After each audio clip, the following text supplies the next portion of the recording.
Welcome to the May meeting of the Southampton Village Planning Commission. We're going to talk at some length tonight about affordable or attainable housing, and then sort of introduce another area that we've been going to be working on in the future on environmental and sustainability issues. But I just wanted to start out with a brief report. So the new gross floor area regulations, which we discussed at our last meeting and which we worked on for several years, were approved by the trustees at their last public hearing, but the R75 area around Hillcrest Avenue, Hillcrest Terrace, was removed from that change. And Bonnie Cannon, who's here, was extraordinarily helpful in organizing a community meeting on Monday night, I think it was. It's a long week. At King's Chapel Church, which Bonnie was there, a number of people from the neighborhood were there, a number of the trustees and the mayor were there, and I thought it was a really good start at beginning to talk about the issues. And we're going to be working with the mayor to initiate a study to look at the zoning issues, the Department of Health issues, and I think we left it that we would try to meet in about a month and talk about what we had found out and what the next steps would be. So I think it was a good start. I think we've worked for over a decade on zoning, and I think it's we need to address the issues in the Hillcrest neighborhood, and I think then there's a number of other issues that we want to be working on at the Planning Commission. So I just wanted to report on that. So one of the issues that the mayor asked us to look at when he came in was to really focus on affordable housing, or we could refer to it in many ways. We're workforce housing. I think we all know the issue here that it's increasingly difficult for local families to stay here or to live here. It's hard for people coming into the workforce to find a way to live here. Anybody who drives out of town after 4 o'clock in the afternoon knows the reality of what's happened here with an enormous number of people coming from all through the island to work here. So it's an issue that we want to talk about, and it's an interesting issue for us because, as Laura and Mark and Kim reported to us earlier, this is an issue that in many ways the town and the county have more control than we have over. But I do believe this is something that other municipalities have tried to begin to become more aggressive about. It fits, I think, into some of the longer-term issues we're looking at. We talked about 6 months ago about the fact that the hospital, which has now merged with Stony Brook Hospital, is planning to move to the existing university campus, and that's going to provide an opportunity for a lot of new housing in the village. To me as a planner, and speaking purely as a planner, that's an obvious opportunity to address some of the issues we're going to talk about tonight, because there's going to be a lot of new units there. And I would say generally in the village, we're beginning to see a trend that I believe is going to continue to happen of more attached housing getting built as we're dealing with an aging population. So I think there's going to be opportunities, and it would be interesting to be in a spot to begin to use those. So Mark Schiffer, who's a member of the Planning Commission, offered to give a sort of a summary of the issues. Curtis Highsmith, who's in our audience, and Bonnie Cannon have both been very involved in these issues. So I'm hoping we can have a sort of a productive conversation about the issues and what it would make sense for the Planning Commission to look at in the future. Okay, thanks. So thanks a lot, Paul. Just going to go here. Curtis and Bonnie are here. We're also very involved in affordable housing. So I was asked to give an overall presentation and try to clarify some of the misconceptions that there are about affordable housing. So I'll give you a general overview. This is a presentation that has been that I have given in various public libraries, and it was approved for one credit of education hour for real estate brokers. So, so I'll just go over it very, summarily. So basically, here we're just going to skip the introductions.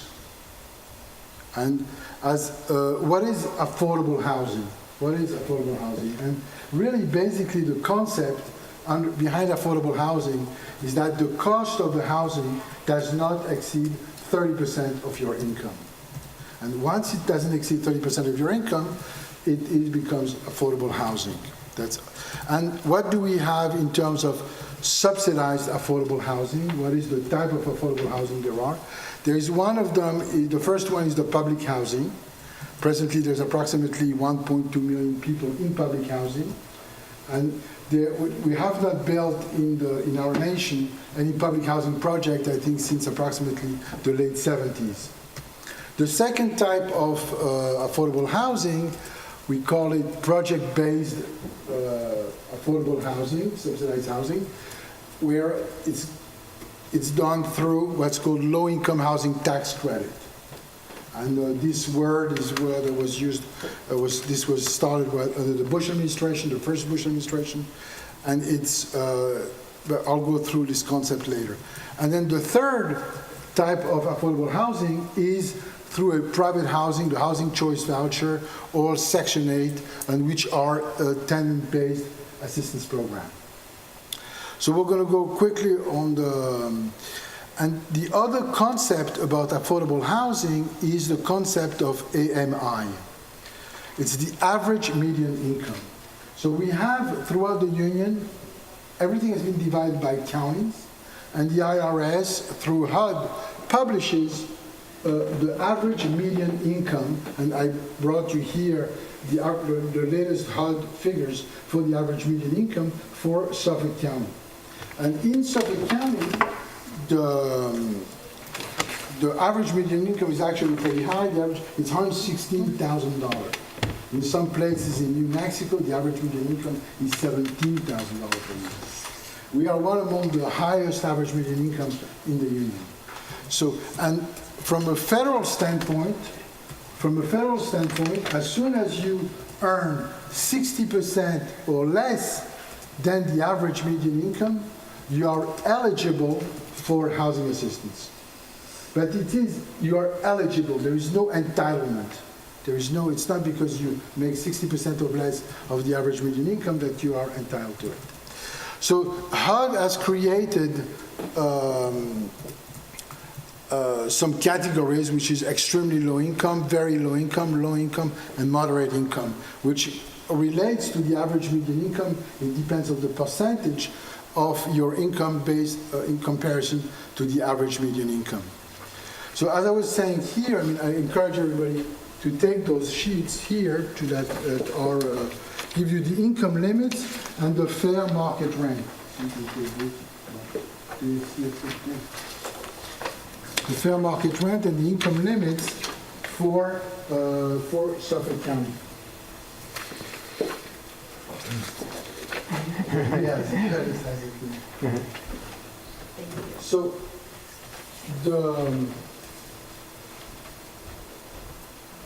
basically, so you have an income, you have a number of persons in the family, and in this table here, we have that the average median income is $116,700 for Suffolk County.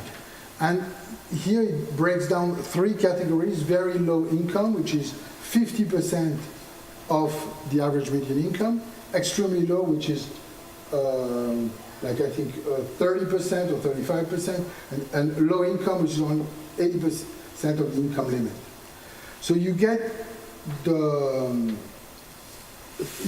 different categories of income, and it depends also on the number of persons in the family. And based on this, the person is eligible to get a voucher in the case of the Section 8 program, or is eligible to go into a project that has been financed through the low-income housing tax credits and be able to get in those projects and pay those so-called affordable rent. In the other element is the rent. So the rent is HUD publishes every year a fair market rent for an efficiency, 1 bedroom, 2 bedroom, 3 bedroom, and 4 bedrooms, and actually after that even more. And it publishes, and so this is the rent if you are eligible for a voucher and you're lucky enough to get the voucher, and you then go into the Section 8 program. At that point, you go to see any landlord, you look for your house, and whether your house has, based on how many people you have in your family, in your household, based on that, how many people you go and you look for your house, and then your house has to meet the guidelines of the fair market rent. And once it meets these guidelines of the fair market rent, the voucher, the person will then pay 30% of their income towards the rent, and the difference between the fair market rent and the value of the voucher is then paid by the government through so that's how they do it for Section 8 housing. That's how it's done for Section 8 housing, where you have the subsidy is being given between the 30% income of the person and the fair market rent. In the case of the other possibility is to go through to apply for an affordable unit in a project that has been financed with what's called low-income housing tax credits. And what are low-income housing tax credits? They are basically, it was created under the first Bush administration that large corporations, whether it's Google, American Express, when they know they're going to be paying taxes, instead of paying income tax, they're able to buy low-income housing tax credit, dollar for dollar, approximately dollar for dollar. And they can invest this low-income housing tax credit as equity in a residential project. And using that equity, the residential project is then structured in a way that the debt, that the affordable rents will then carry the debt of that project. So it becomes self-sustaining. In a sense, the low-income housing tax credit provides the equity to develop housing that, based on those affordable rents, will then carry itself. So on the low-income housing tax credit project, you have to decide which population you're going to serve, whether you're going to serve extremely low income, medium income, low income, or so. And so that's the second way to get into an affordable unit. Now,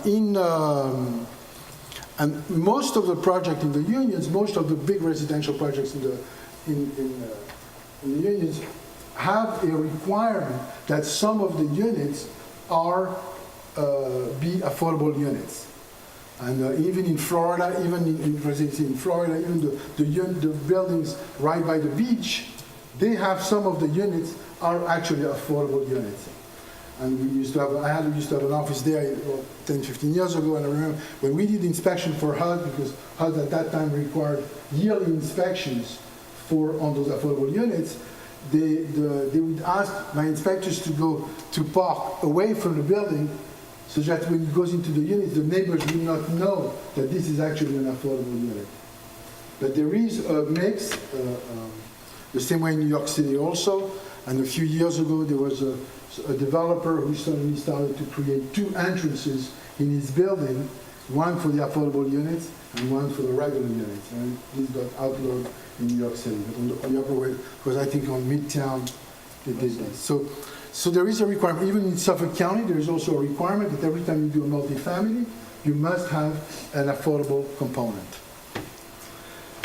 Now, so this, in a nutshell, this is what is affordable housing, and affordable housing can also get assistance in the development, not only from low-income housing tax credit, but also with zoning. So very often that there is an incentive that if you create an affordable housing project, then there is additional density is allowed. Or there is, let's say, a reduction on the parking requirements. Or there is other elements or other zoning elements that help the developer in creating multifamily. This is a little history, but this gives you a nutshell. So here in our case, these are the various types of affordable housing that we call workforce housing, supportive housing, senior housing, there's qualified income housing, transitional housing, veterans housing. Transitional housing is for sometimes people who come out of jail or somebody who comes from a family with some issues. And then there is also supportive housing for that's also being held with the Veterans Administration that does a lot of supportive type of housing. And supportive housing has also been used for people living in homelessness shelters. Yes. Often have other issues beyond just being homeless. Yes, the Office of Mental Health in New York City does develop a lot of affordable housing. So the agencies that are involved in the development of affordable housing, you have, at the federal level, you have HUD, you have the VA, the Veterans Administration, and then you have the IRS, which is gives the tax credit for people who want to invest or corporations who want to invest in low-income housing. And then at the state level, you have the HDC, HCR, AHC, and the Housing Finance. At the county level, we have the housing authorities. Here, this presentation was with New York City, with HPD and New York City. So in Suffolk, so this is this New York State Home and Renewal Corporation that. And then these are the agencies or the major organizations that promote, help, and lobby for affordable housing. You have NARO, the National Association of Housing and Redevelopment Officials, the New York State Association for Affordable Housing, the Public Housing Authority Directors Association. So these are the main associations that lobby for affordable housing. So here we went through the fair market rent. And then here the housing choice voucher. This is actually a 1-hour presentation, but I'm not going to make it. So how to calculate. So right now there are a lot of changes being talked about with HUD. One of them is to revise the percentage. One of them is to revise the percentage from 30% to 35%, which would make a huge difference. And then there is also the minimum rent that gets paid for people on welfare. When people don't have the, but it doesn't really apply in our case, but so much in our case. But when you're on welfare right now, the minimum rent is $50, and they want to raise it to $150 per month. And that would make a huge impact on, let's say, the New York City Housing Authority or the big housing authorities.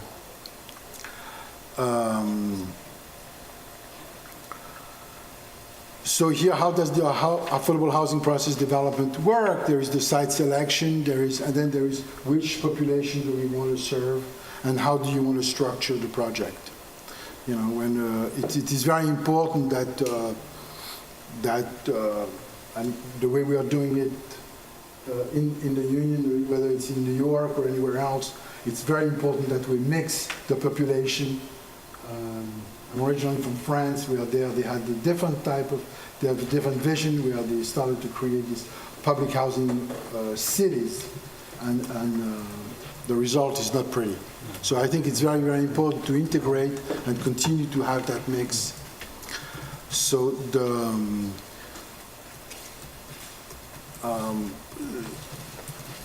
so it's important in here, the low housing. I'm not going to go through all these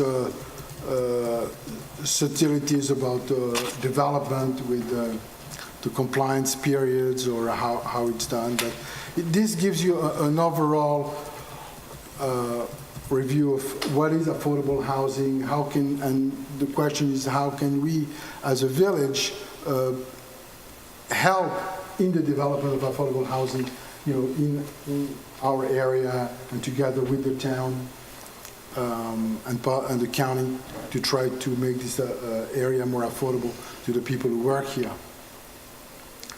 So, so if there are any questions or any that you want to add here, this is the who is who in this world and who can make a difference. Here we have Ben Carson and obviously the Secretary of the VA and our federal. At the state level, we have our assemblymen and the U.S. Our representatives. And at the county level, we have Bridget Fleming, Steve Bellone, and at the town level. And then at our local levels, you have the local villages here. So if you have any questions or comments or anything that you want to add, HUD also takes care of the Indian housing. And here we have a big Indian reservation. I think here there would be a possibility to possibly do something with the Indian reservation in terms of their housing. HUD is has a big division just for Indian. So if you have any questions or comments, please add. Yes. Where would you put this affordable housing in the village? Well, I don't know whether it would be in the village or maybe the village could help in the development of the of the affordable housing just outside in the perimeter of the village. But we need this population to be able to serve the village and service the village and help work and. Right, and so that's a good question because I think one of the critical issues we have in Southampton is we have very expensive land and not a lot of sites left. So if we were building affordable housing 30, 40 years ago, there was still, even in the village, there were miles of open fields. That's really basically gone. So the question, I think, is how do you look going forward on those sites that are left? And also, I think a little bit, and one of the reasons I think the mayor wanted us to look at it is we know there are areas in the village that are going to change. The hospital obviously is a good example. North Sea Road is another potential example where we think the pattern of development is going to change over time. And the question is there an opportunity moving forward to do something? And I think, the challenge we see all the time, whether it's the local families who really decide they can't live here anymore, children who would like to stay but feel priced out, the issue that we clearly are facing moving forward of how do you get volunteer firemen and others to serve the village when they can't live here, and so, we're sort of at an interesting point, I think. But I think probably the people in the audience who work on affordable housing can tell you the biggest challenge we have is we're competing with other municipalities who can build that housing less expensively with less expensive land. So I think one of the challenges we have is, the county, there's a little bit of count issue. Like the county says, I can build 30 units in East Islip or 2 units in Southampton. It's a little bit of the problem we have with open space. Our economics are different. So the challenge in part is, low-income housing tax credit, I think in some places in Suffolk County may be sufficient to make a project work. I think in Southampton it's going to be hard. I mean, there's people in the audience who know better than me, but my guess is low-income housing tax credit alone is not enough to. Well, just as a point of reference, Right. The Housing Authority is the only agency in Southampton Right. that has been awarded tax credits for both 2 projects. And the only way that it could be done efficiently and effectively is that it could be one project. It had to be a blend of two to combine the two projects together so you can have the more volume of units, more bang for the buck. The biggest challenge is that this particular funding stream is extremely competitive. Right. It's an extremely competitive process. You're basically battling every municipality, every private and public entities that have combined together to go for the same funding stream. Our last funding stream, which we were awarded, had well over 200 applications.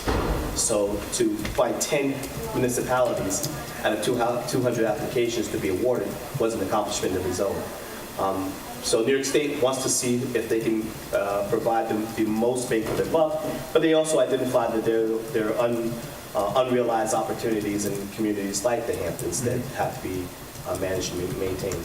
But it is very difficult. The village is going to be difficult. You're going to have to be unique. You're going to have to find I don't believe, and again, there are things that over time we discuss on how to do that, but in terms of tax credit development or funding, that's going to be very tough. Right. That's right. So you're going to have to really look outside the box and look for unique ways to fund these type of communities. Yeah. And I think that basically you have to, again, being creative and looking outside of the boxes, specifically what is going to have to be done in the villages, as Kurt has said, in the village of Southampton. A lot of people don't want to talk about incentivizing for ways in which we can do affordable housing. I know that, Trustee Allen is looking at the accessory apartment, that law right now, Right. that may need to be, overhauled, or something that was talked about.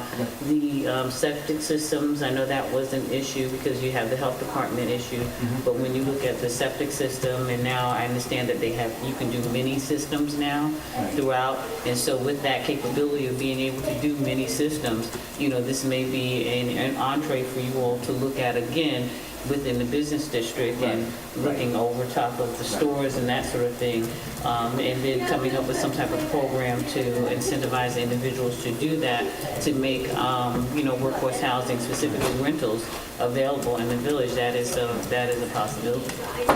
One of the things I would say is, for example, in New York City and a lot of other municipalities, and again, the village has limited power, so it would have to be something the town, and I guess the county, but particularly the town would have to agree to, is one of the tools that has been used is to basically exempt projects that include affordable housing from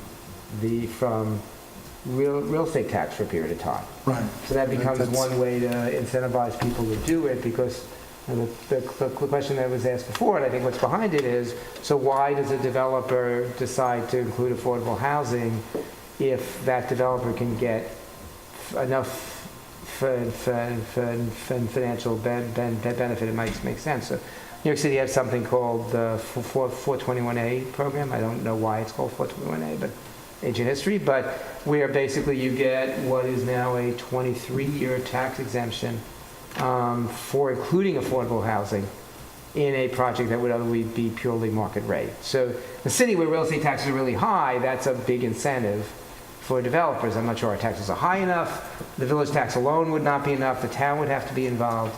But again, I agree with you, Bonnie. It's like the question is, how do you begin now to think outside the box? Because I think going forward, it's such a critical issue if the village is going to have be a livable place.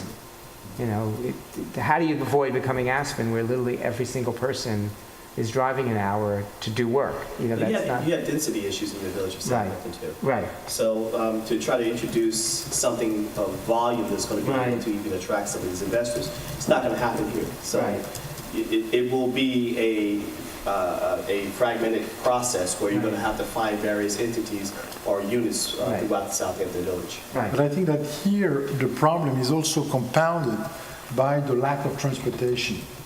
Whereas in areas like Indianapolis or many areas where, yes, they have housing problems, but still they have a lot of transportation. Whereas here, it's very limited. The Long Island, the MTA is very limiting. Cars are very limited. The traffic is becoming impossible. So that's really something that we need to think about, finding ways to bring our workforce closer to where the work is. Yes. I try to do an affordable project. I actually did it with a bunch of people from the Indian, the Shinnecox, Right. the reservation, and a couple of people that were local. We moved the house from North Main Street to the reservation. There was a lady there that she had a bunch of fundraisers, and it cost us, I think, $70,000 to get a 3-bedroom house with the foundation, a new heating system and everything. I went to the town, I went to the village, I went to the state, and nobody would even give a penny. Oh, And- that's And that's a unfortunate. fraction of the cost. And, you know, it's, to even think about doing this in the village is just lip service, Yes. because they just had a chance on Moses Lane. There was a 10-acre piece or something. And I brought that up to the trustees. I'm like, why don't you buy that piece and have, you know, Curtis and Bonnie look at that, or get involved with them and see if they could do multiple family there. They just ignored it. So now you're going to sit here and we're going to talk about, you know, commuting and, you know, a bunch of other nonsense. You know, most people in New York State, believe it or not, commute at least an hour to work. So it's not a big deal to commute from Hampton Bays to here or wherever. But, you know, to sit here and, you know, act like you're going to do some affordable housing in the village, it's not going to happen, because plenty of people have done that. You built Bishop's Pond, you didn't put one affordable unit in.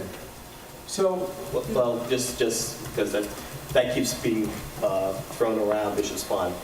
Bishop's Pond Development actually had a donation agreement. So there was a $500,000 donation agreement, which wasn't a requirement. It was a voluntary donation agreement to be put forward by the developer.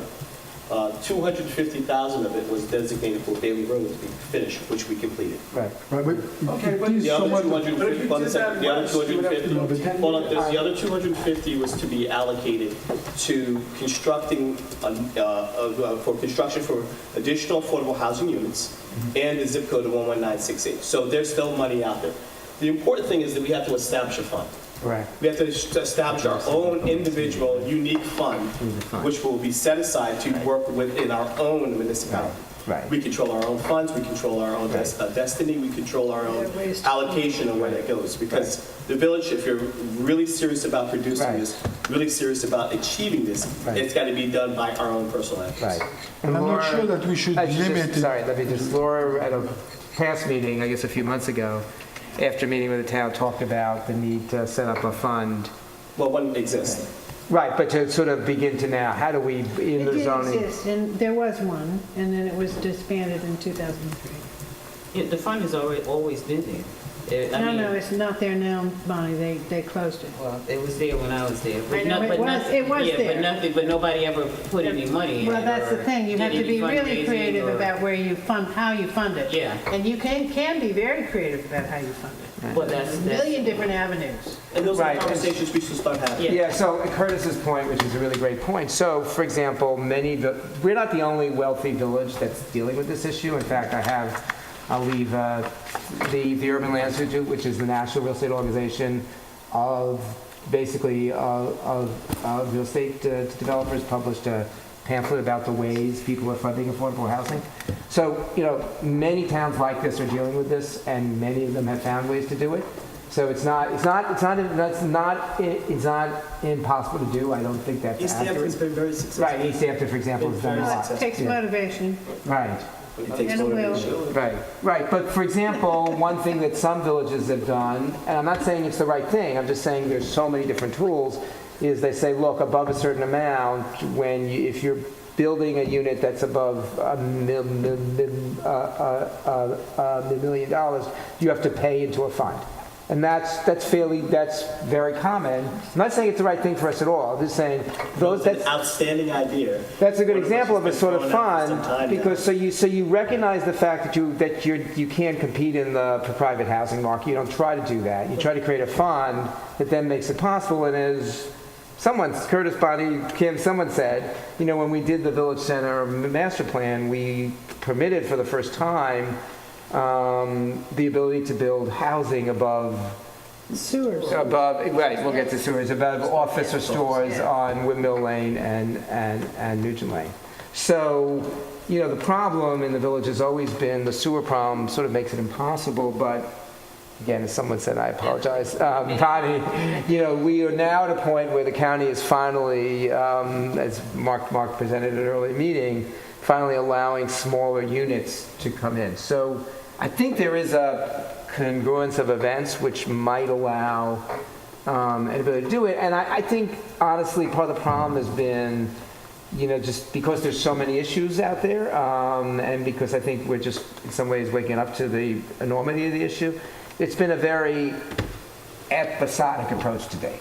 So something comes up and people start arguing we should do affordable housing. We haven't really had a program in the village, I think, to say, okay, we have this affordable housing, we as a village across the board try to begin to address it over time. It's a community issue. Right. It has to be a community effort. Right. And that means it doesn't matter what your income stream is. It doesn't Right. matter where your position is in the village. Everyone is impacted by the lack of availability. Right, but I think that to Mike's point, I think the Indian Reservation has some great land, including one in Hampton Bays. That's also a great property. Fantastic property. Yeah. It is sovereign land. Right. It's very hard. So that would mean anything built would have to benefit its own tribe. Now, they have their own house, they have their own But there agreement are- and arrangement through the Native American Public Housing Association. through HUD. Exactly. So they have their own source of funding, one of which, and I'm helping and assisting their housing director to try to build that up, build that more responsibility. But something was said that actually was a great idea, and I know that we're repurposing a lot of, or at least trying to repurpose a lot of homes. There are homes that are being torn down. There's material windows and stoves and appliances. There are things that people are tearing out that are less than 5 years old that could be repurposed. And we're talking about cutting costs, but we don't want to put something out there, obviously, that's low budget, low value. We have opportunities to help ourselves. Start storing that. Start creating environments where when we have these one-off units, we're able to also provide the necessary utilities and appliances in there. But I must say that this is actually one of the myths about affordable housing, that with the low-income housing tax program, affordable housing are actually very high quality. Absolutely. And there is no, if you are getting to this low housing income tax credit and you get all these funds, they really develop housings that are very, very high quality, and it's really, Our that's the Sandy Hollow idea. projects and Spionk will win awards when they're done. Exactly. A lot of the affordable housing projects win architectural awards, energy sustainability awards, and so on and so forth. Because there is that money available, and there is these requirements that to make affordable housing, you know, just as good as any other type of housing. So what would be the next steps to get something? I think, you know- The fund and. Right, I think there's sort of maybe two parts. One is, as Laura talked about in an earlier meeting, sort of begin to really look at re-establishing a fund that would begin. And a committee. Right, do you want to, yeah, No, I don't. No, yeah, no. right, and a committee that would, you know, work on the I'd like to fund. speak with you. Right. Yeah. Sounds like you have some very good Right. ideas. And I think the town would, from what you said, the town would be, you know, very interested in helping on that. Yeah, I think it's a matter that we should partner. As you said, it's a community issue, and I think it should be resolved at And then I think the other thing is, you know, we as the planning commission have, sorry, Well, yeah. the committee that you're talking about, would it be just a committee within the village, or are you talking about a community-wide, or? Well, yeah, it would, I was just thinking committee, Right. and yes, it would have to be, you know, Interested parties. professional parties. Okay. Right. Okay, Right. I'll leave it at that. And it might include, for example, someone from the town, because, Yes, absolutely. you know, that you Yeah. want them to become a part of it, not, you know, I think one of the things that's happened on other issues that we've been working on is There are lots the of town ways and you the could village do end up it. at I guess odds, the right? direction probably would come from Michael, Right. Mr. Irving, you know, about how he sees that committee. If he wants to do a separate committee from what already exists over at Right. the town, because there's already one over there. So I guess it would, discussion. Right. And then I think on the planning commission, our tools are limited, so We can study. I think one of the things we could study is, sort of the whole issue of, are there zoning ways to make sites available? Because again, I think part of the challenge is going to be, going forward, we all know how competitive, one of the things that's happening now, we know about it, and there's limited, housing that was sort of affordable is now turning over, it's bidding with, there's a lot of value. So it's going to be, I think it's going to be very hard in this village, for example, for the village to go into business of trying to buy single-family homes. But there's other things available, and I think we haven't done a really good job of trying to see if there's a way to motivate it, whether it's housing above the buildings in the village center, whether it's the hospital site going forward, whether it's North Sea Road. We as a commission looked at a rezoning of North Sea Road about 2 years ago now, I think. 2 or 3. 2 or 3, and I think one of the responses that came out of the commission was, not feeling the village was in dire need of more retail, but it was like, God, you look at North Sea Road and, Mark's point about transportation, that's a place you could put multifamily housing, and you could actually walk into the village, or there's a bus line and you're near the railroad train, and that was just obvious, seemed to us pretty obvious that, if you were planning for the future and thinking what are the alternate uses for that area, that may make a lot of sense. So, I think we've all on the commission sort of over the last few years seen opportunities that we thought, gee, I wonder if this is an opportunity for affordable housing, but there's been no way to connect the two. And that's one of the things that, from my vantage point, I've been here around for a long time, that I would like to see some kind of way to start connecting the two. And while I do agree it is community effort and that, different entities have to be involved, I just don't want it to get lost by us, waiting for this grandiose group to get it together. I think that basically... No, it's got to be organized, Bonnie. Absolutely. If it's decided upon, then the structure is organized, and it proceeds. This. Right. But it would be up to some sort of commission or committee to work together to establish that organizational plan. Right. I just don't want the villages... I don't want our interests to get lost and to get delayed because we're waiting on this. I think that the village should be somewhat accountable and responsible for our issues. I understand that it's going to take more, but I think that there should be some type of village entity, committee, whatever you want to call it, right. basically that is actually focused on the village affordable housing issue. Exactly. And they structure it. Yeah. Right. And we can also take it in parts. So setting up a fund, you can set up a fund while you're figuring out where the unit should be. I don't think the two necessarily have to be the same. You start with the committee, and then Right. you set up the fund, and Right. then you figure out ways to fund the fund. Right. Exactly. And then you look at basically the different. Oh, no, you can the take different percentages off areas. of building to permits, you can Yeah. take all kinds of money. You can do it. Put it Throw in it a there. fund, and then you're gonna have the area where you're gonna do it. Is it gonna be in the business district? Is it gonna be in the North Sea? Is it gonna be houses with accessory apartments? It may be a little bit of all of that, Right. but you gotta have something. So many years ago, there was a little idea of taking a little bit of fee during the closing, and Yeah. putting it aside for the open space.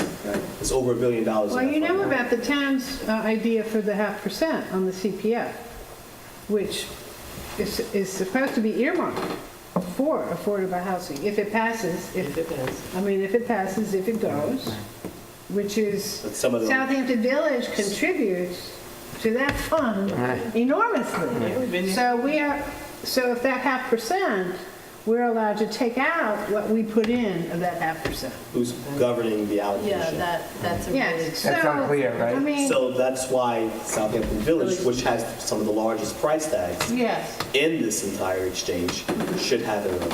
Yeah, that's why you Well, have more control. but I'd still go for the 0.5%, because we get that money too and we can put it in the fund. Yes. So mine was just one out of curiosity, and it's taking off a little bit on Michael's frustration. But Curtis, from your experience and Mark, from your knowledge, is there an opportunity, or what's the delta?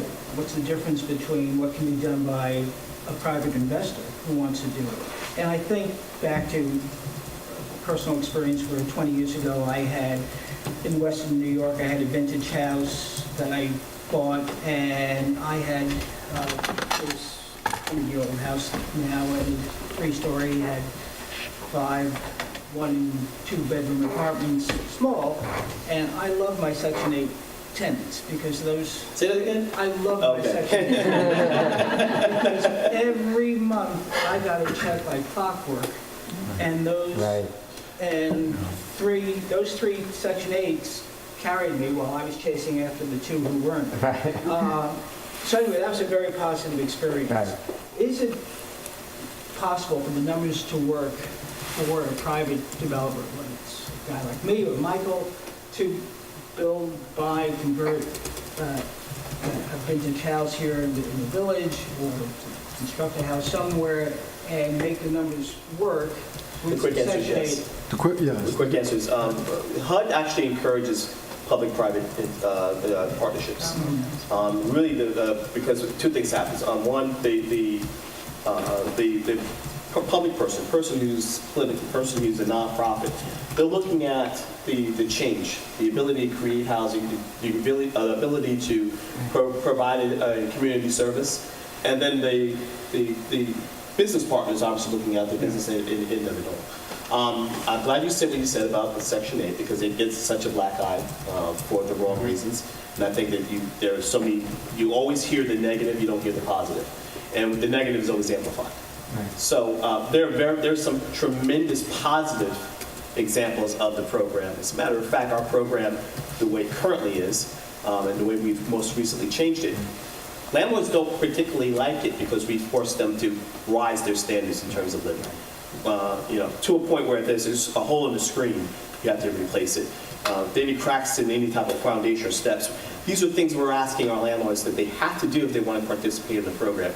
And the benefit of that is the day after, within 5 business days, I pay your voucher. Right. So it's on-time payment. It's making sure that the tenants are safe and the families are safe. However, anytime we talk about this housing, the first thing people decide that we're talking about Section 8. Affordable housing just isn't Section 8. There's a workforce that does not earn enough to survive in Southampton Village. And they need efficient housing. They're senior too. They're senior too. Yes, exactly. We run a senior complex. We have 37-unit senior project-based facility. And I tell you, drive by the place and you think it's a multi-million-dollar Well, it community. speaks to this population. Right. One of the other issues that's happened in the village is, when I moved here, I remember Elm Street was full of rental apartments.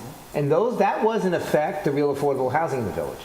So they were not very expensive apartments. I knew a lot of people who lived in those apartments who worked in stores, who worked at the hospital. They were the sort of backbone of the workforce.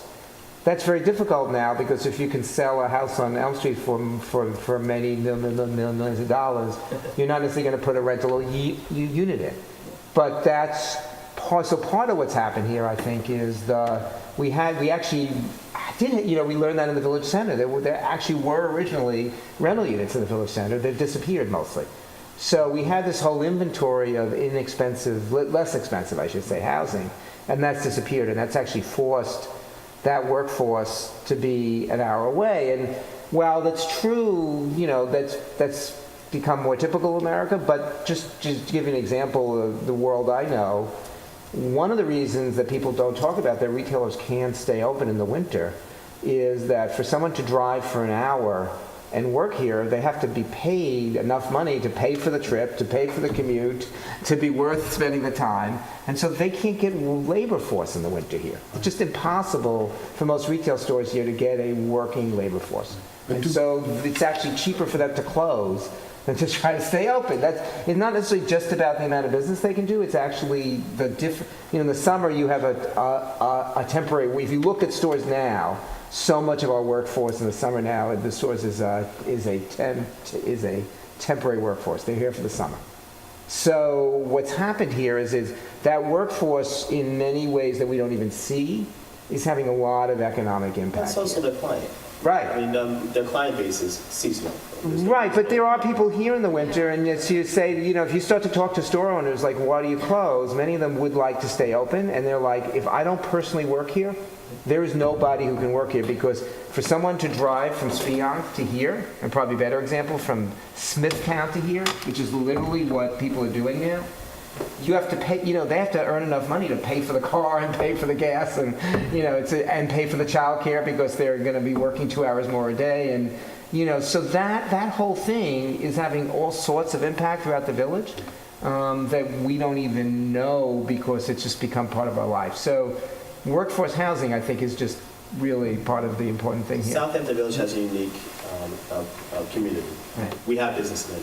Right. We have attorneys, lawyers, we have people who are invested into the community. We're serious about the group that we're referring to. It's going to take that. It's going to take a fair housing attorney Right. to make sure that anything you implement Right. fits, matches, and complies with all fair housing guidelines. Yeah. It's going to take people who are actually going to be living here. Right. The workforce. How do I want to live? What areas do I live? What's going to be necessary to meet my needs? Most importantly, what a lot of people don't like to talk about, family. Right. We constantly say we want to create units of workforce affordable housing, but we don't want families because they contribute to the school, which is a viable concern. Viable concern, but they're here now. Right. So let's provide for what's here. But to further answer your question, I think that one of in Suffolk County, because the average median income is so high, and the allocation of the fair market rent is also very high, it's actually pretty close to making it economical. And this word Section 8 was created in the 30s. Now it's more called the housing choice voucher. Well, that's the term for it. Yeah, the term, not Section 8. The Section was really meant for You welfare. had something in mind. But I think it's very close. The economics work. If we're able to find a piece of property, buy it at the right price, if you develop it the right way, you will be able to make it work with the housing choice voucher. I was just going to follow on Curtis's point, which is the fact that we have dispelled that Section 8 is not our community. It's teaching assistants and health aides for your parents and, you know, office managers and the person who takes your eye doctor appointment. So if all these individuals leave, our quality of life and our living quality in this village will deteriorate. But one of the elements that we need to do is to try to get some more of that voucher money. HUD, I think, is the second or third largest budget item in the union. The HUD budget is something like $42 billion, and we have to somehow get a little bit more of this funding here. You don't want to infuse more money for vouchers until you create the units. Right. As a person who administers the program, 90% of the people that I'm putting on now, or that we're qualifying now, they're being ported into other municipalities. Two things happen when that happens. One, I can't determine or I can't force a person to stay in Southampton town. But when they leave my municipality, whatever municipality receives that voucher gets the admin. Vouchers, each one of these vouchers have a cost to run the program. That cost goes to where the voucher lands. So if I'm sending people to Riverhead, if I'm sending people to Brookhaven, they're making the money I'm vetting. Right. And you're I paid a person exacerbating the to, yes. problem. So that's of course. So you can't continue to ask for more money unless you have a viable inventory of units to put them. But that's why I think we have to think out of the box. Right. We can't just go to a single family option because the economics in this village are so tough. That doesn't mean we won't look at it, but you know, you're talking about $4 million, right, an acre versus maybe 5 or 10 miles someplace else, and those economics are very different. So we have to find a way to incentivize with what we have here in an economic way. And I'm very encouraged by hearing that there's interest, all of you are here, as well as that there is some economic funding. And I think we really have to go after all these different areas and research it. Yes, Michael. I think a really good way, it's kind of way out of the box, but I think the most bang for the buck right now is for the affordable housing departments to invest in Hampton Bays right now and give incentives, because Hampton Bays is the last place you're going to buy a house for $300,000 or $400,000. And you got to do it now because the Recklers are building these townhouses on the water. They're going to be rebuilding Hampton Bays. I mean, you could see it. They got pushed to Shinnecock Hills, people that couldn't afford the village. And now Hampton Bays is going to build up. And that's the only way I could ever see that should be incentivized, where people could either get a subsidy or no taxes there for 5 years or something. Because, you know, the government's not made to give people housing where they want to live, okay? You know, you're not, you know, if you want to move to, you know, Palm Beach, okay? The government's not responsible to put you there. This village is built, it's expensive. That's the way it is, unfortunately. So instead of worrying about trying to put, you know, with $1 million, you might build an affordable house here and sell it for $300,000. I mean, it's there's no way the economics make sense. But if you're proactive and you go to Hampton Bays and you buy these houses that's still around for $250,000 that need work, and somehow Curtis's group could supply windows or do it where, you know, sometimes we do projects where there's no sales tax when we buy materials, and make some kind of deal with these people, like a joint venture, and get them in these houses for $300,000. Because, that, listen, if you can't afford a $300,000 house where we live and how expensive it is, it's just not the housing, you're not going to be able to buy food or anything else around here. It's so expensive. And also, I have somebody that works in my office. They went, you know, Shirley is 25 minutes, a half hour away from here, all right? He just bought a house for $120,000. He put down $5,000 for the house. The government gave him back the $5,000 after he made $20,000 worth of improvements that they funded. So there's a lot of options there. And, you know, you can't just sit here and say, you know, because you're going to just blow all your money building $300,000, $500,000 affordable housing, and you're not going to get anything. You're going to get like 5 houses. If you go west, you're going to get 50 houses. Well, I think I get your point, and it's a good point, and certainly the town has to really focus on areas where they can, you know, really produce. There's two issues Right. for your comment. One is the fair housing issue. Right. Because what you just stated is considered to be disparate impact, where you're spot lining or spot zoning a specific area because of its cost to infuse all of affordable housing in that area. And communities and municipalities have been sued by millions. I for doing that very thing. asked an attorney that. He says that it wouldn't apply in the village. It's I asked absolutely him, correct. you said that one time, he says, there's no way. He goes, if you're in a multi-million-dollar neighborhood and there's no room to build high-rises or to build affordable housing and it's built, he says the government has no reason to have to Did build he ever that. use the Mount Laurel case? Mount Laurel. I mean, I don't know what he's talking about, honestly. I have no Westchester? idea. Questions? What about Bob? There's the Mount Laurel case, which is a very famous case, was a case in New Jersey where Princeton, among other towns, Correct. equally wealthy, said, you know, we'll fund affordable housing in Mount Laurel, in some other place, because we can't do it here.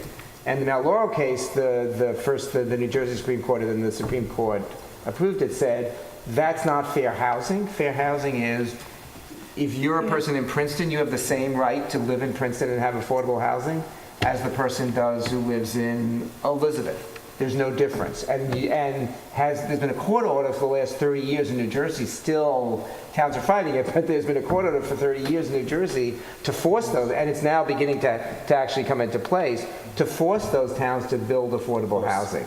So the legal principle is, you can't say, if you want affordable housing, you go to another town. That's not No, what I'm saying beating. is that there's no opportunity here. But What do you- that's not true. There's not true. You choose opportunity. So let me actually give you a good example. Listen, you had an opportunity, you Let me- blew it. You had one of Moses Lane, you blew it. But Michael, going forward, so for example, we all know the former Bulba factory. They were required, originally they were going to do affordable housing on site, then they were required to fund affordable housing. So it's not a crazy idea, it's not something other towns and villages out here have done.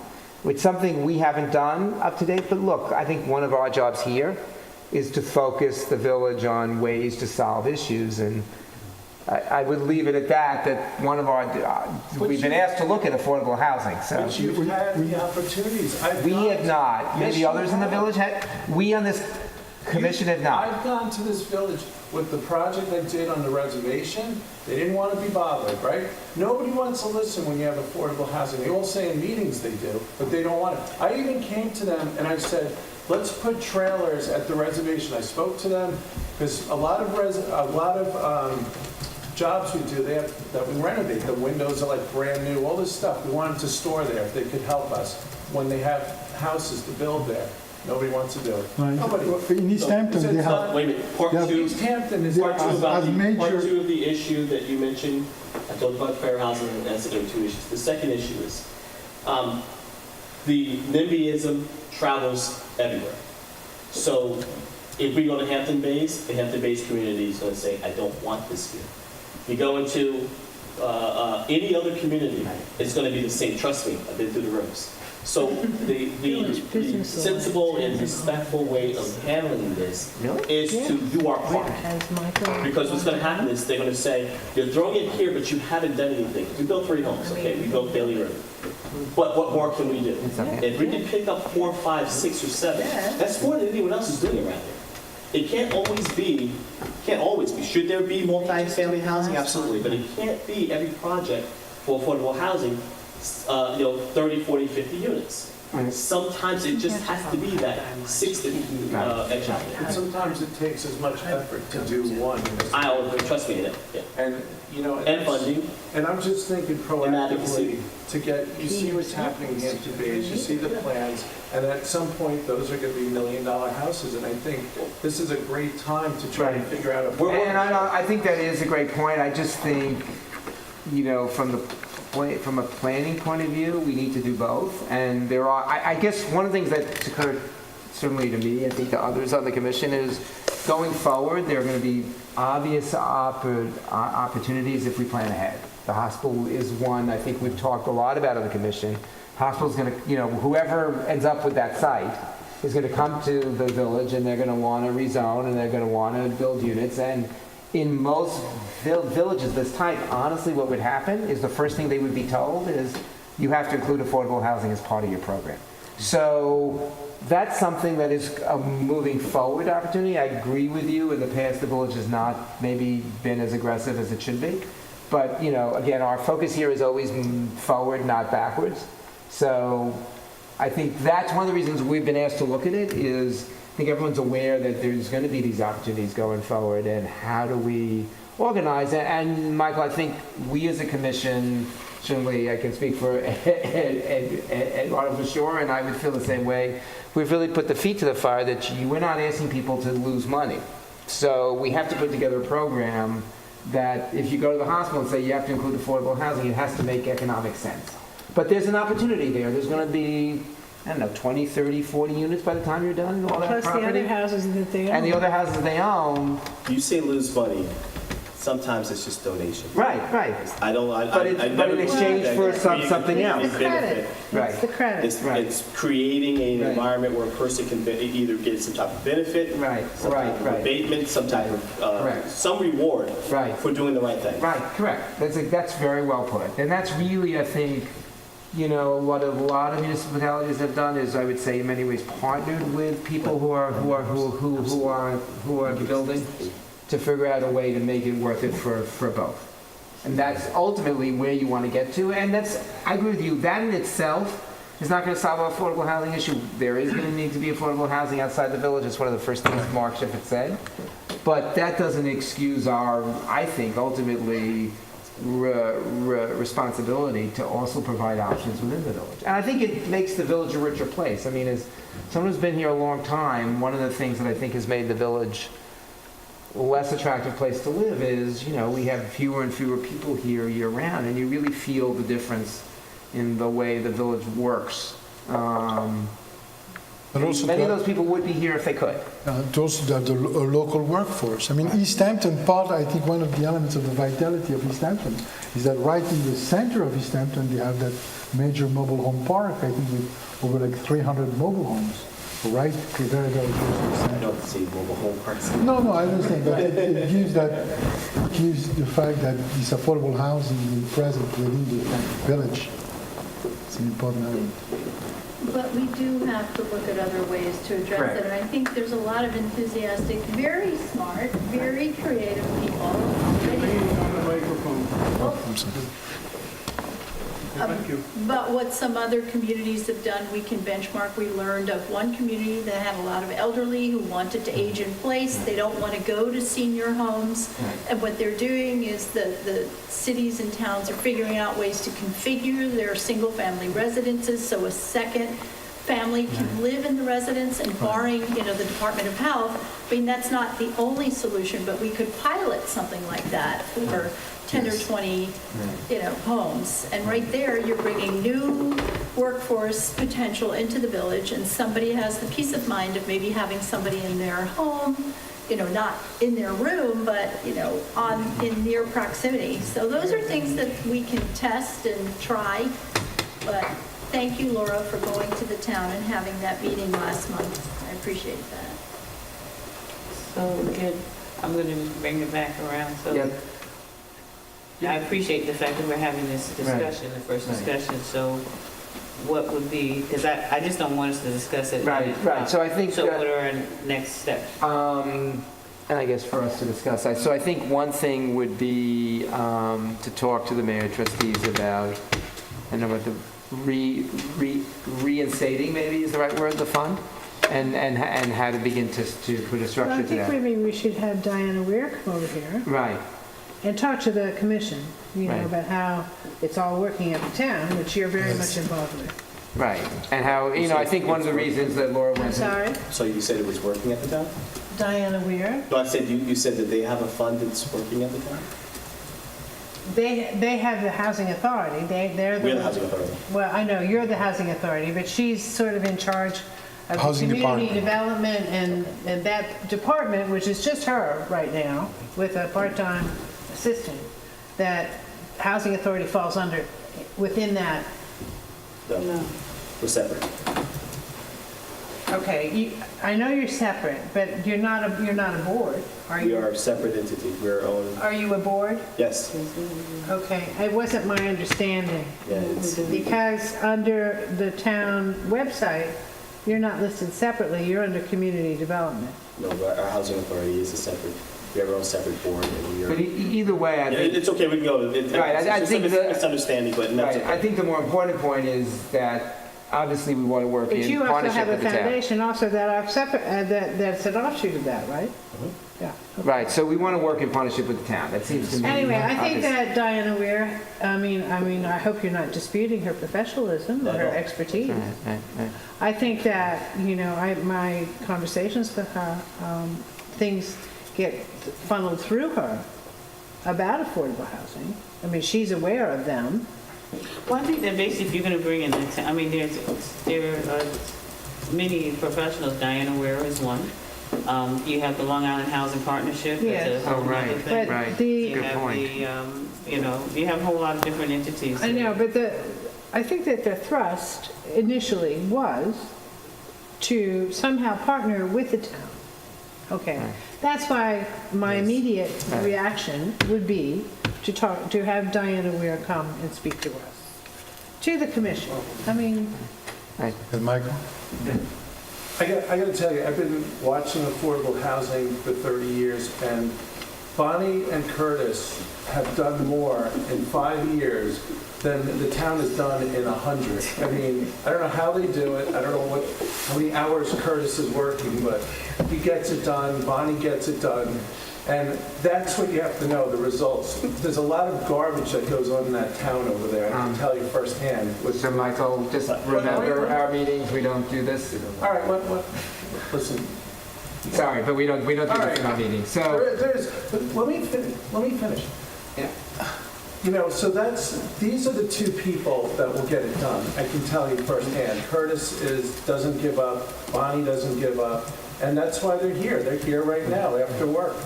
And what I think has to go on, I mean, I was originally against the sewer because of the cost, but now you have the money for it, to pay for it from the preservation fund. You have the money right now to pay for it. The town has it, you can get it.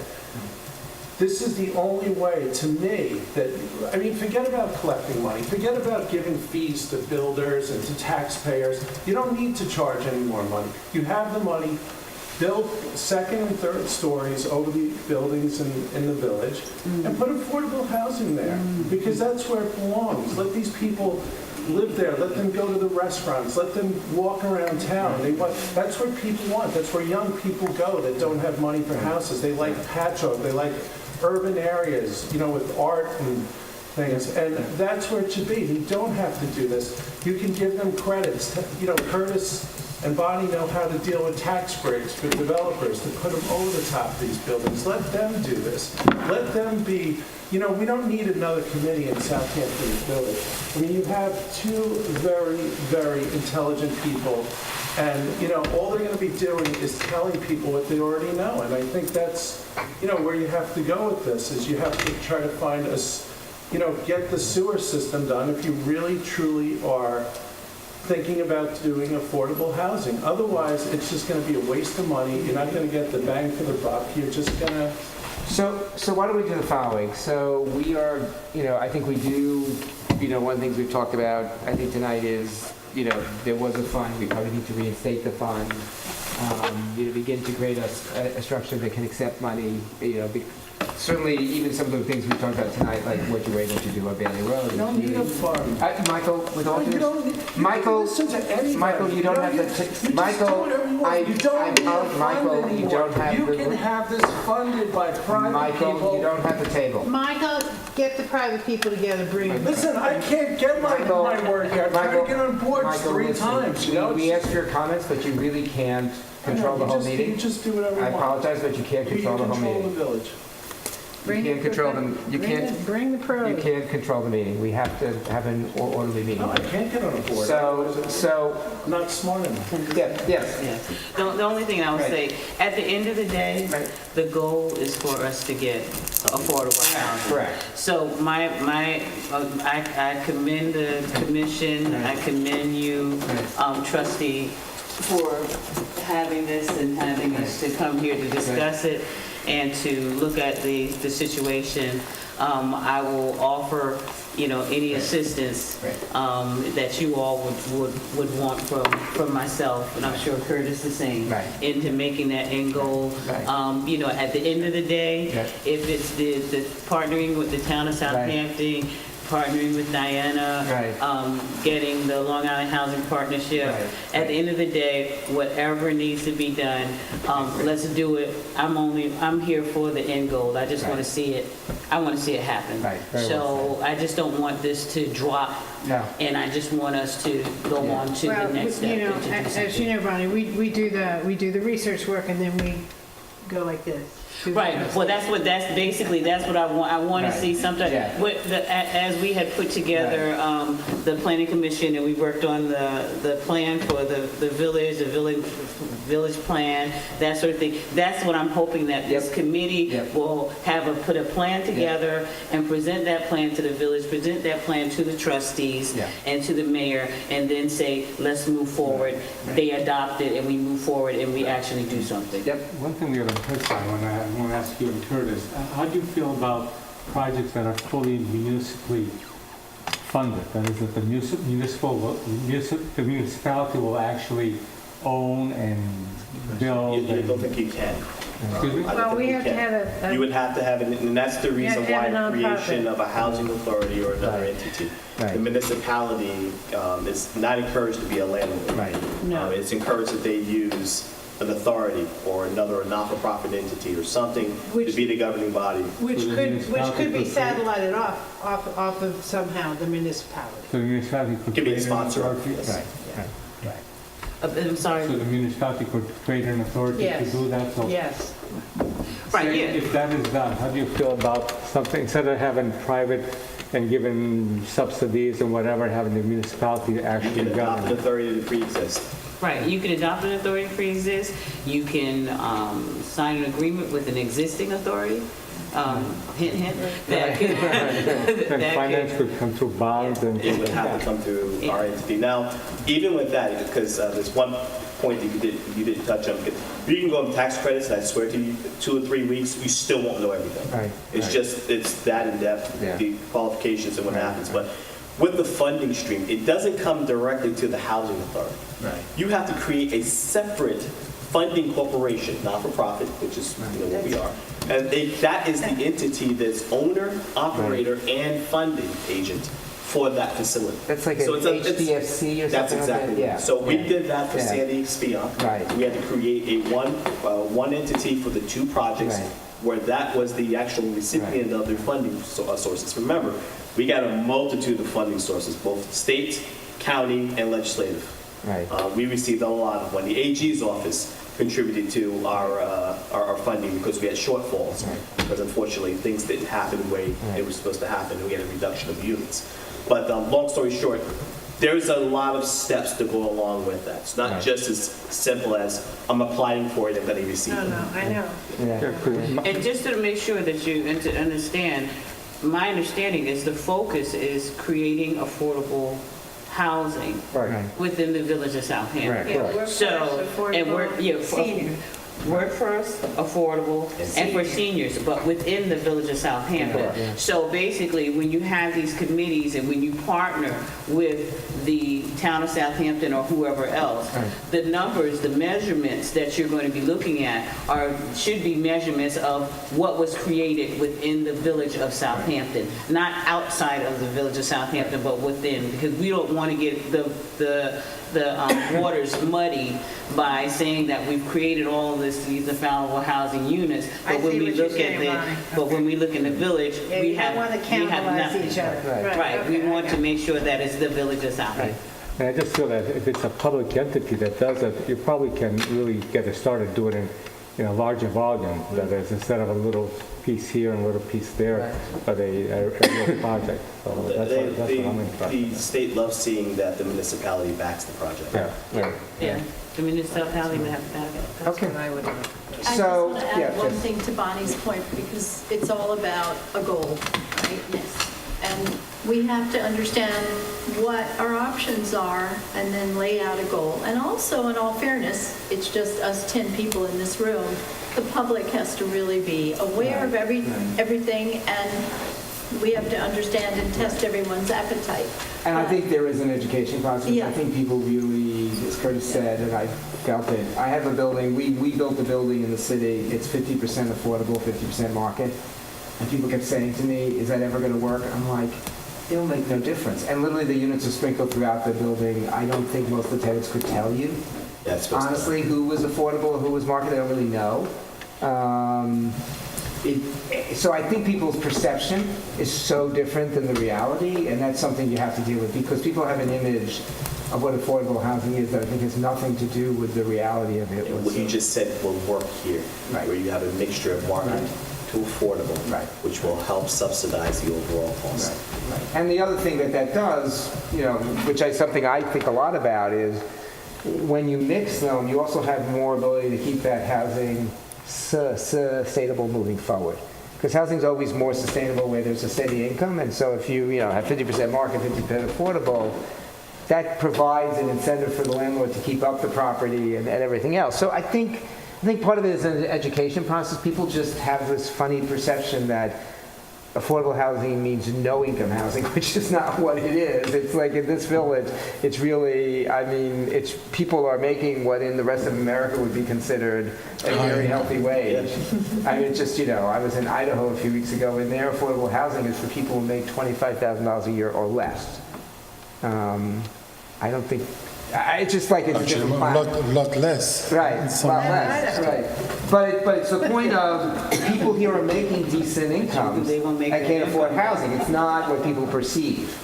People here are making what should be a reasonable income and be able to live on it. And in this village, it's just not possible, so. We can't even administer Section 8 based on HUD standards. Right. We're actually operating at 110% Right. above the AMI. Right. And that's true in the city now. A lot of A lot of the affordable housing is for people who make 110 to It's higher than the 130%. standard. Because the EMI in New York City is much lower. Right, that's the problem, right. Okay. Thank you. Well, I want to thank Curtis and Bonnie for coming tonight. It's been incredibly helpful, and everybody, and Mark for making a presentation that I think opened the issues, and it is going to be a major initiative for us moving forward to figure out how to help the trustees come up with a workable way moving forward to look at affordable housing and attainable housing and senior housing. Senior, important, Right. Asian population. All right. So the other thing I wanted to do, as many people know, the mayor is very focused on issues of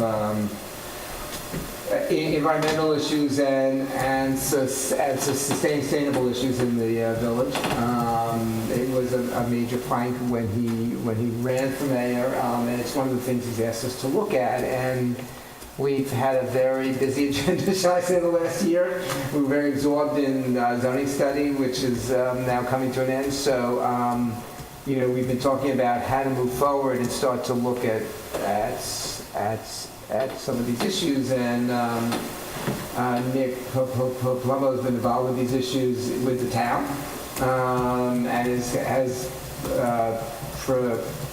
professional expertise has agreed to work with us on these issues. It's going to be the other thing I think we're going to really focus on moving forward. It's a lot of what I hear when I, outside is concerns about water and sustainability and trees and all the other stuff that's happening here. And so I just wanted to introduce Nick.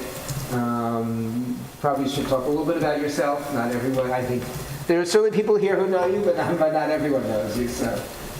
Go ahead. Want to come up here? Thanks, Paul. So, my name is Nick Palumbo. I'm a resident of Southampton Village. My job is Director of Sustainability Programs at Suffolk County Community College. As you mentioned, I've been working with the town for the past several years as a member of the Sustainability Committee. And so in those roles, have exposure to a lot of programs related to sustainability incentives for municipalities at the federal, state, county, and town level. And as a resident of the village, I'd like to see some of those opportunities pursued by the village. And I know, as you said, that this is an important focus of Mayor Irving's. And I thought, a lot of things are happening just up the street at Town Hall that I think could readily apply to the village if only there were some dialogue there. And I offered to sort of share that information here at the village, and it was suggested that a good conduit for that would be through the Planning Commission. Paul and I met several weeks ago and talked about specific ideas that might become priorities that we could readily pursue, and just kind of wanted to see where it goes. One of the main priorities that we see is the wastewater in the village business district. Sure. Something has to be done. The water level is very high. And so we had looked at having a centralized wastewater system. Then we thought that this was too costly. So I think that the next step will be to try maybe to study the possibility of having like 5 smaller systems that are based on these advanced technologies, same as the IA systems. And maybe create like 5 separate sewer districts and deal with issues. So it would allow also for residential development. Sure. And we've certainly had discussions along those lines at Town Hall on the Sustainability Committee. I think there's some really interesting ideas out there, which I'd love to share with the village and see where the interest is. One of the things you said when we met, which I thought was really interesting, was that the town now has, in effect, a sustainability agenda, which has helped to move the conversation forward. And that's something we don't really have at this point. Yeah, and I shared with you the document, Right. which was a result of Right. a number of years' effort, actually before I came on the committee, but it is a really influential document, I think, in terms of the town's planning moving forward, and touches on a lot of different areas, including water quality, but others, air quality, transportation. It really runs the gamut of environmental issues that we're facing out here. And I think it is a really good reference document for the village as well, because again, we're one and the same in a lot of ways.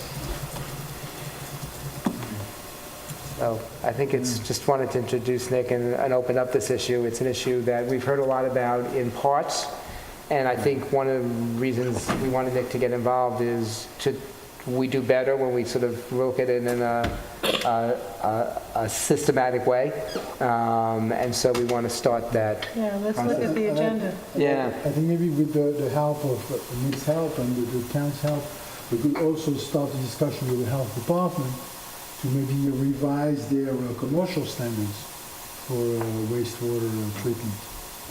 Because that's also an issue that we should really revise. And also just the way the building department looks at permits. I mean, there's a whole host of issues here that we really have not really risen to the fore, but there's, I think, a lot of different ways. If I look at the town agenda that you shared, they're really taking multiple ways of trying to approach the agenda. Who was the group that came before us last year about tree circumference clear cutting? It was I don't know if they still are in existence. It was a group of local residents. I have Roger. Roger Blau, and there were a few others who had put together. I thought it was an operating thing, no? I don't know. It's a consultant that Infinity told us about. I'll check and Right, get that right. answer. I know. Right. That they might be Right. interested. Yep. Historically, the village has had a committee, the SAVE committee, that worked on those types of issues, and I think that committee has been struggling in terms of membership, and Yeah. my discussions with Mackie Finnerty kind of led to this, to Right. connecting with the Planning Commission and see if maybe we could sort of merge, because I think there's a lot of overlap Right, between right, the right. two groups. Okay. Any questions, comments?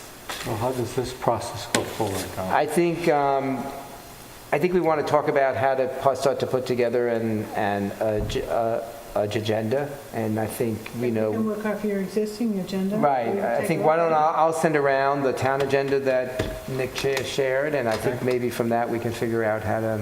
Yeah, the next specific step. things, Yeah.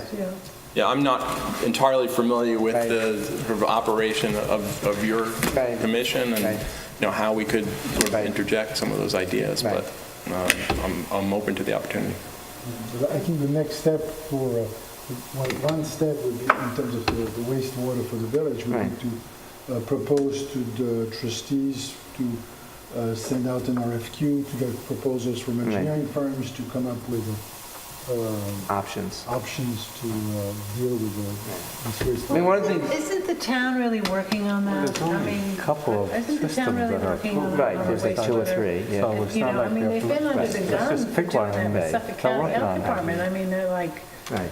being told, You mean the you town gotta hall? do this, yeah, Oh, you the gotta town do hall. this, Yeah, yeah. It's something that the town has been discussing, as you might imagine, in Right. serious detail, and I think is really looking for Right. pilot projects, and so Right. the village may Well, we could do a pilot for sure. fall into that. One pilot we've talked about in the past that I continue to be fascinated by for whatever reason is, the central parking lot right in back of Yeah, us, I mean, which that makes- it was all is restaurants. literally falling apart before our eyes. You drive more and more carefully every month around the potholes. Has landscaping that you'd be kind to call landscaping at this point. And is also, is a major opportunity, which we've talked about, to retain water and stuff that's going into the lake now. So that's a great pilot project that I Well, think it would opens up the also. restaurants, it Right. opens up the apartments up above. I mean, it would solve, Right. it would Right.